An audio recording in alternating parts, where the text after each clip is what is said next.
आज सुबह सुबह दूध और बिस्कुट खाने के बाद मैं बस में बैठ के सफर के लिए निकल पड़ा था। क्योंकि वीकेंड शुरू ही होने वाला था तो मैंने सोचा पहाड़ों पे घूमने के लिए ये एकदम सही टाइम होगा। अब आधा घंटा चलने के बाद हमारी बस फाइनली जंगल की तरफ पहुंच जाती है और अब पहाड़ की तरफ बढ़ने लगती है। मैं यहाँ पे बस के अंदर बैठे बैठे नजारों का मजा ले रहा था। काफी खूबसूरत पहाड़ और वादियां मुझे देखने को मिल रही थी। जंगल में आके मुझे एक अलग ही वाइब आ रही थी और काफी दिनों बाद मैं इतना एंजॉय कर रहा था। धीरे धीरे हम लोग जंगल के और भी अंदर जाने लगते हैं और हमारे ड्राइवर साहब काफी आराम से बस चला रहे थे क्योंकि रास्ता काफी ऊबड़ खाबड़ था। जैसे जैसे हम जंगल के और अंदर जा रहे थे वैसे वैसे रास्ता और भी ज्यादा खराब होता जा रहा था और झटके भी अब जोरों के लगने लग गए थे। अब पहाड़ी रास्ता शुरू हो चुका था और बस एकदम नदी के किनारे किनारे चल रही थी। तभी इतने में मैं देखता हूँ कि बस में से कुछ ऊबड़ खाबड़ आवाज आ रही है और देखते ही देखते बस का संतुलन बिगड़ने लगता है। बस अजीबोगरीब तरीके से हिल रही थी और इसका रीजन था हमारे ड्राइवर साहब जिन्हें चलती बस में ही नींद आ गई थी। हमारी बस का ड्राइवर अब सो चुका था और बस पूरी तरीके से बेकाबू हो गई थी और चलते चलते हमारी बस एक ब्रिज के किनारे सीधा नीचे जा गिरी। और हमारी किस्मत आज थोड़ी अच्छी थी क्योंकि बस पानी में गिरने की बजाय किनारे पे जाके ही अटक गई थी। और अब तो ड्राइवर साहब को भी होश आ गया था। अरे क्या हो गया यार, कोई हिलना मत, सब लोग बस से उतरो। और मैं तो यहाँ पे ये सोच रहा था कि जब भी मैं बस में बैठता हूँ तब ऐसा कांड होना जरूरी है क्या। अब थोड़ी देर बाद एक एक करके सारे के सारे पैसेंजर्स बस को खाली कर देते हैं और फिर ड्राइवर साहब बोलने लगते हैं, अब सभी से मैं दिल खोल के माफी मांगता हूँ,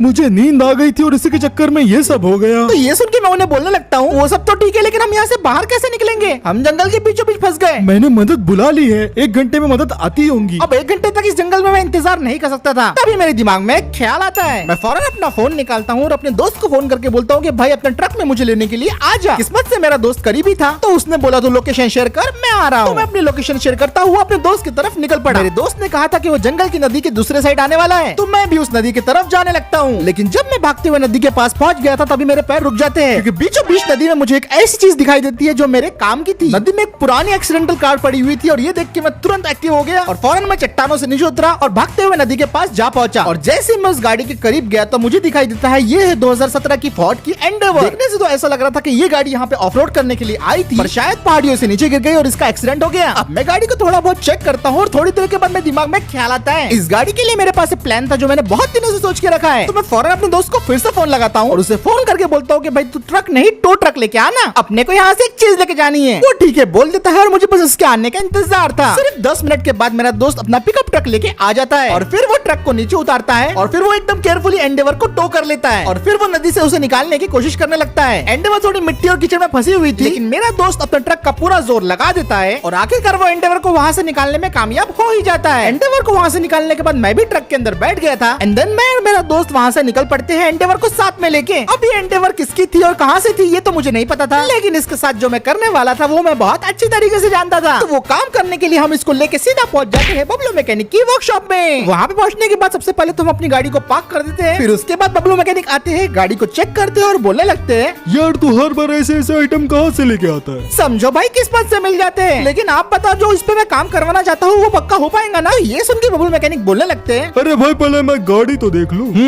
ये गाड़ी तो लगभग 90% सड़ चुकी है, जरा देखो तो यहाँ पे भी जंग है, बहुत मुश्किल होंगे भाई। तो इसका क्या मतलब है बबलू भाई? इसका मतलब ये है कि पूरा पैनल ही चेंज करना होगा। अब अगर मैं चाहूँ तो इसे ठोक पीट के सीधा कर दूं। तो क्यों नहीं कर रहे हो भाई? पर जुगाड़ वाला काम नहीं करता ना मैं। गाड़ी मुश्किल से 6 महीने चलेंगी और फिर वैसी हो जाएंगी। तो ये सुन के बबलू मैकेनिक को बोलता हूँ भाई ऐसा मत करो, एक बार तो कोशिश करके देखो, क्या पता कोई और कर दे। तो ये सुन के बबलू मैकेनिक बोलते हैं कि अगर मैं नहीं कर सकता हूँ तो एक बंदा है जो तेरा काम कर देगा। और फिर उसके बाद बबलू मैकेनिक अपना फोन निकालते हैं और नंबर डाल करके एक बंदे से बात करने लगते हैं। हेलो चार्ली बोल रहा है, ये अपने पास एक एंडेवर आई थी 2017 मॉडल है, एक भाई लेके आया, इनको पूरी कन्वर्ट करानी है।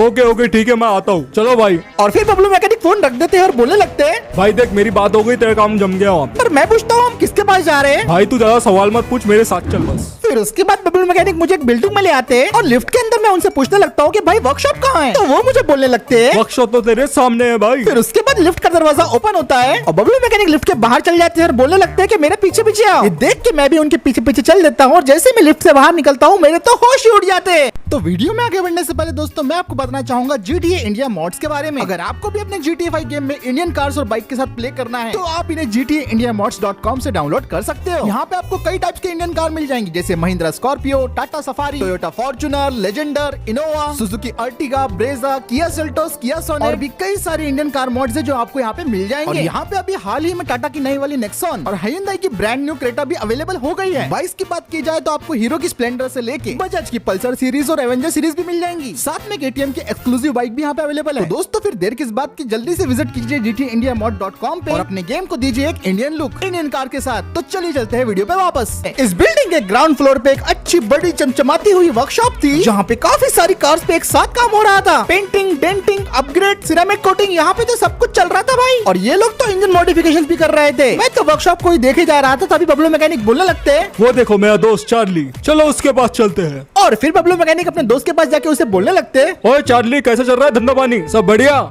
इतने में यहाँ पे मैं भी आ जाता हूँ। और फिर बबलू मैकेनिक मुझे बताने लगते हैं कि ये उनका दोस्त चार्ली है और इसके साथ मिलके ही वो कार गैरेज के धंधे में आए थे। फिर उसके बाद चार्ली भाई हमारी तरफ मुड़ते हैं और बोलने लगते हैं, अरे बबलू भाई तुम है क्या? तुम तो दिख ही नहीं रहे, कहाँ गए थे माँ तुम? वो माँ तुम तो टकले हो गए। अबे टकला तो मैं तेरी जवानी के टाइम से हूँ। अच्छा वो सब छोड़, मैंने फोन पे जो बात किया था वो तुझे याद है? वही ना, तुम एंडरवेयर के बारे में बोल रहे थे, लेके आए क्या गाड़ी वो? हाँ भाई गाड़ी भारी खड़ी है। वैसे मैं बता दूं, ये जो भाई है ना, इनको एंडेवर को टोटल कन्वर्ट करवाना है। तो भांजे ये बता हो पाएंगे या नहीं? हो तो जाएगा लाला, पर गाड़ी को देखना पड़ेगा ना उसके लिए, पहले गाड़ी को अंदर अंदर तो लेके आओ। फिर उसके बाद हम एंडेवर को वर्कशॉप के अंदर ले आते हैं। चार्ली फिर उसके बाद गाड़ी को ध्यान से ऑब्जर्व करता है और बोलने लगता है, छी माँ लाला कहाँ से लाया हो गाड़ी? भंगार सूरत की गाड़ी है, इसको तो अंदर ही लेके जाना पड़ेगा। ये सुन के मैं उसे बोलता हूँ कि भाई इसका तो इंजन काम नहीं करता, इसे अंदर कैसे लेके जाएंगे? अरे भाई तू टेंशन मत ले, अपने पास सारे रास्ते होते हैं। लेकिन मुझे बिल्कुल भी अंदाजा नहीं था कि ये इस रास्ते के बारे में बात कर रहा था। बबलू भाई और मैं एंडेवर को धक्का देते हुए प्राइवेट वर्कशॉप की तरफ लेके जा रहे थे। इसमें तो हमारे पसीने छूट रहे थे। आने दो, हाँ बस बस, और धक्का मारो बे। अबे तुमने खाना नहीं खाया क्या बे? चार्ली तो अंदर बैठ के सिर्फ स्टीयरिंग घुमा रहा था, लेकिन यहाँ पे हमें धक्का देना पड़ रहा था। इसने तो मुझे हमाली पे लगा दिया। अबे तेरे वजह से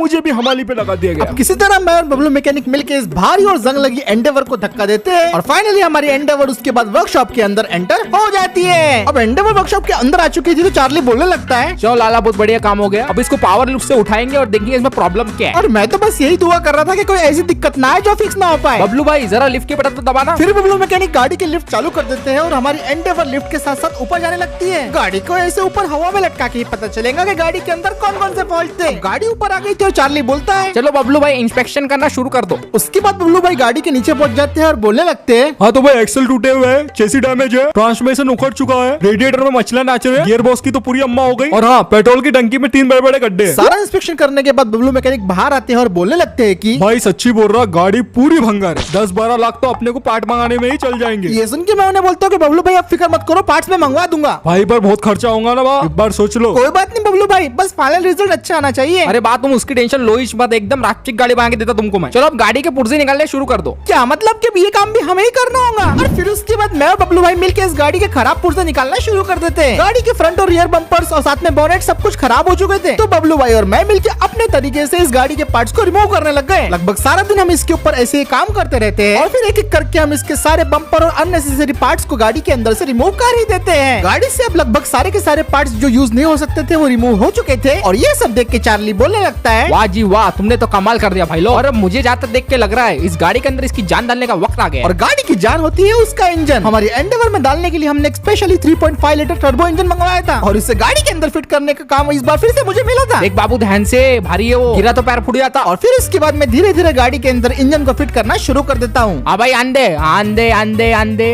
आंदे, देख बस बस बस आंदे, थोड़ा हल्लू कर रहे आंदे। मैं इसमें थोड़ा सा घबरा रहा था, लेकिन फाइनली हम अपने गाड़ी के अंदर इंजन को फिक्स कर ही देते। गाड़ी के अंदर इंजन अब सक्सेसफुली लग चुका था, तो चार्ली बोलता है कि गाड़ी को स्टार्ट करके एक बार देख लो। तो मैं गाड़ी की तरफ जाता हूँ और गाड़ी के अंदर बैठ जाता हूँ और अंदर बैठ के मैं इंजन को स्टार्ट करता हूँ और 2 दिन ट्राई के बाद ही हमारा इंजन स्टार्ट हो जाता है। आहा भाई क्या आवाज है रे। इस गाड़ी के इंजन से कमाल की आवाज आ रही थी और मैं हल्का हल्का रेस भी देना शुरू कर देता हूँ। भाई पागल हो गया क्या? अरे बबलू भाई मैं तो मस्ती कर रहा था, तभी इतने में चार्ली बोलने लगता है, भाई देख अपन ने इंजन तो बिठा दी है, पर रोड पे टेस्ट किए बिना इसकी असली पावर अपने को पता नहीं चलेगी। तुम क्या चाहते हो भाई? अपने को इसकी रोड टेस्टिंग करनी पड़ेगी। क्या कहा टेस्टिंग? वो भी ऐसी हालत में? बिल्कुल अभी के अभी। और फिर उसके बाद चार्ली और मैं बिल्डिंग से बाहर आ जाते हैं और मैं तो इस गाड़ी को टेस्ट करने के लिए काफी घबरा रहा था। चलो लाला लेट्स गो। और फिर मैं एंडेवर को स्टार्ट करता हूँ और लेके ग्राउंड फ्लोर से सीधा निकल पड़ता हूँ रोड की तरफ। और दी फर्स्ट टाइम एवर हमारी एंडेवर नए इंजन के साथ रोड पे चल रही थी और ये किस तरीके का परफॉर्मेंस देने वाली है ये तो इसको चला के ही पता चलने वाला था। चार्ली बोल रहा था कम से कम 50 किलोमीटर तो अपने को गाड़ी चलानी ही पड़ेगी, तो मैं भी उसकी बात मानते हुए गाड़ी को भगाया जा रहा था। लाला स्पीड तो बढ़ा जरा। ओके भाई स्पीड बढ़ा रहा हूँ। चार्ली की बात मानते हुए मैंने गाड़ी को एक्सेलरेट दिया और भी ज्यादा स्पीड में भगाने भगाने लगा। ठीक है भाई, तेज चल रही है ना? लाला इसे मालूम नहीं चलेगा और भगा थोड़ा। ठीक है भाई, बढ़ा रहा हूँ रफ्तार। गाड़ी की स्पीड 80 क्रॉस हो गई थी, लेकिन फिर चार्ली बोलने लगा, अरे लाला तेज चलाना बा, तेज चला। ठीक है तेज कर रहा हूँ। तेज लाला तेज। हाँ, तेज कर रहा हूँ मैं, और ज्यादा तेज। अब यहाँ पे चार्ली की बात मानते हुए मैं गाड़ी को कुछ ज्यादा ही स्पीड में भगा जा रहा था, और तेज भगाने के चक्कर में हम भूल गए थे कि हम खटारा को इतने तेज भगा रहे हैं। गाड़ी अब 120 की स्पीड में पहुंच चुकी थी, और तभी उसका लेफ्ट वाला टायर फट जाता है। लाला ब्रेक दे ब्रेक। पर अब बहुत देर हो चुकी थी, हमारी गाड़ी बेकाबू होकर क्रैश कर जाती है, और फिर लगभग 4 सेकंड के लिए हवा में उछल जाती है। अरे लाला। और फिर उसके बाद हमारी गाड़ी दूसरी गाड़ी से जा टकराती है, और फिर उसके बाद सीधा जमीन पे जा गिरती है, और हम लोग किसी तरीके से बच गए। लाला इंजन टेस्टिंग कंप्लीट। अब थोड़े बहुत टाके लगाने के बाद हम लोग वर्कशॉप में अपनी गाड़ी को लेके वापस आ जाते हैं। भले ही हमारा एक्सीडेंट हो गया हो, लेकिन इतना तो मालूम पड़ गया कि गाड़ी के अंदर इंजन बहुत अच्छा है। तो भाई फिर आगे का काम शुरू करें। ठीक है लाला, जरा मैं डेटॉल लगा के आता हूँ। अब वर्कशॉप में प्रोफेशनल बॉडी किट इंजीनियर्स आ गए थे, और मैंने इन लोगों के लिए ब्लूप्रिंट तैयार रखा था। मैंने सारे के सारे इंजीनियर्स को समझा दिया कि हमें इस गाड़ी में इस तरीके से चेंजेस करने हैं, इस टाइप की बॉडी किट लगानी है। और मैंने उन्हें ये भी समझा दिया कि गाड़ी का फाइनल लुक कैसा आना चाहिए। तो सारी बातें सुनने के बाद वो बोलने लगते हैं, तुम्हारा काम हो जाएगा, एकदम फिक्र ना। भाई यार बस पेमेंट करवा देना यार, पेमेंट करवाते नहीं आजकल लोग। ठीक है ना भाई? अरे सुबह तो इसका अलाइवल अच्छा था, ये तो बैंड हो गया। तुम लोग गाड़ी ठोक वोक के आए हो? एक्सीडेंट तो शायद। अरे लाला वैसा कुछ नहीं होता, गाड़ी ब्रेकर पे कूद गई थी बस। अब फाइनली हमारी एंडेवर के एक्सटीरियर पे वर्क शुरू हो चुका था। मैंने जो पार्ट जैसा बनाने को कहा था, इंजीनियर्स बिल्कुल वैसे ही पार्ट्स को डिजाइन किए जा रहे थे, और एक एक पार्ट की बारीकी से जांच हो रही थी। ये सारा के सारा काम लगभग सारे दिन चलता है, और शाम होते होते हमारी एंडेवर पे वो शेप आ गया था जिसका विजन मैंने स्टार्टिंग से देखा था। काफी सारी चीजों को बनाया और बदल दिया गया था, और फिर गाड़ी के ऊपर धीरे धीरे जो रस्टी पार्ट्स थे उसके ऊपर से भी रस्ट हटा दिया गया। ये सारा काम होते हुए मैं और बबलू मैकेनिक मिलके देख रहे थे, और वो बबलू मैकेनिक मुझे ये सब देख के बोलने लगते हैं, इसका फाइनल लुक तो मुझे भी देखना है। लाला मुझसे लिख के ले लो, लुक पसंद आएंगे ही। अब अगली सुबह हमारी गाड़ी लगभग 75% रेडी थी। गाड़ी से पुराने और रस्टी पार्ट्स को हटा दिया गया था, और नए पार्ट्स को परफेक्टली फिट कर दिया गया था। एक्सटीरियर रेडी था, प्राइमर भी लग चुका था गाड़ी के ऊपर। गाड़ी के अंदर बस अब इलेक्ट्रिकल और पेंटिंग का ही काम बाकी रह गया था। लेकिन तभी चार्ली बोलता है कि गाड़ी की एक और बार टेस्टिंग करनी पड़ेगी, ताकि इसके अंदर कोई फाइनल इशू वगैरह तो नहीं है, ये चेक करने के लिए। लेकिन मैंने उसे बोल दिया कि मैं इस बार गाड़ी को स्पीड में नहीं भगाऊंगा। हाँ मुझे मालूम, तुम लोग गाड़ी ठोक के आए हो। हाँ भाई जल्दी जाओ, इस गाड़ी की टेस्टिंग करके आओ। और फिर मैं उसके बाद अपने एंडेवर की टेस्टिंग शुरू कर देता हूँ। पहले के मुकाबले ये गाड़ी काफी ज्यादा स्मूथ हो चुकी थी, और इंजन के अंदर पावर भी महसूस हो रही थी। ड्राइव करते करते मैं ये जरूर चेक कर रहा था कि गाड़ी के सारे पार्ट सही से बैठे हैं या फिर नहीं। सडन ब्रेकिंग भी मैंने इसकी करके देखी है, इसके रिजल्ट काफी अच्छे आए, और ऐसा लग रहा था कि हमारी गाड़ी प्रोटोटाइप स्टेज में है। सारे टेस्ट होने के बाद अब इस गाड़ी के फाइनल वर्क की बारी थी, जिसके लिए मैं काफी ज्यादा एक्साइटेड था।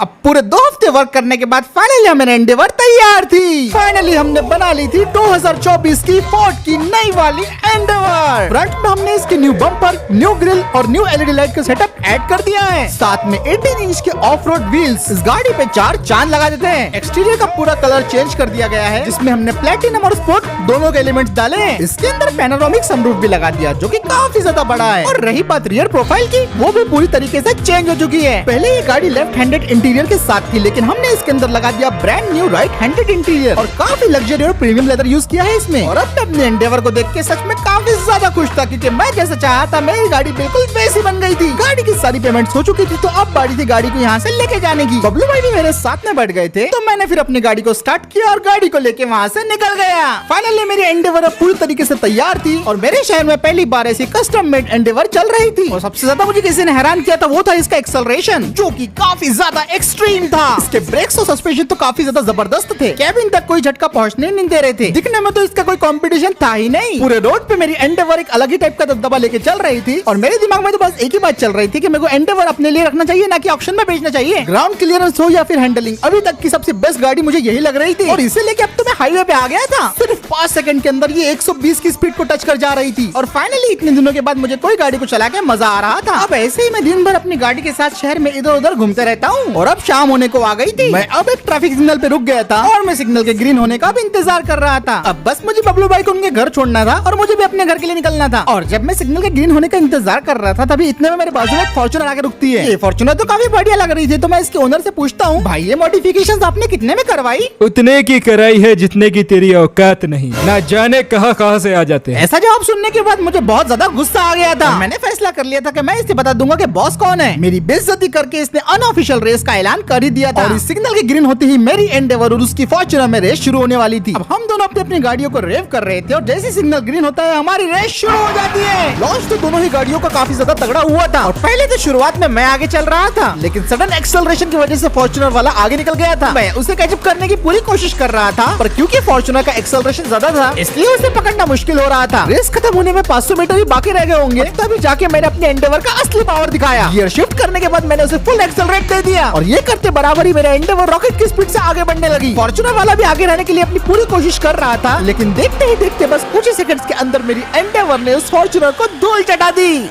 नहीं। इस ड्रैग रेस के अंदर मेरी एंडेवर सक्सेसफुली जीत चुकी थी और इसके पावरफुल 3.2 लीटर इंजन ने इसका कमाल दिखाई दिया। रेस जीतने के बाद मैं काफी खुश हो गया था और घर की तरफ जा रहा था, तभी कुछ ऐसा होता है जो मैंने एक्सपेक्ट नहीं किया था। अचानक से मुझे मेरी लेन में एक ट्रक आता दिखाई देता है और इससे पहले कि मैं ब्रेक लगा पाता तब तक काफी देर हो चुकी थी।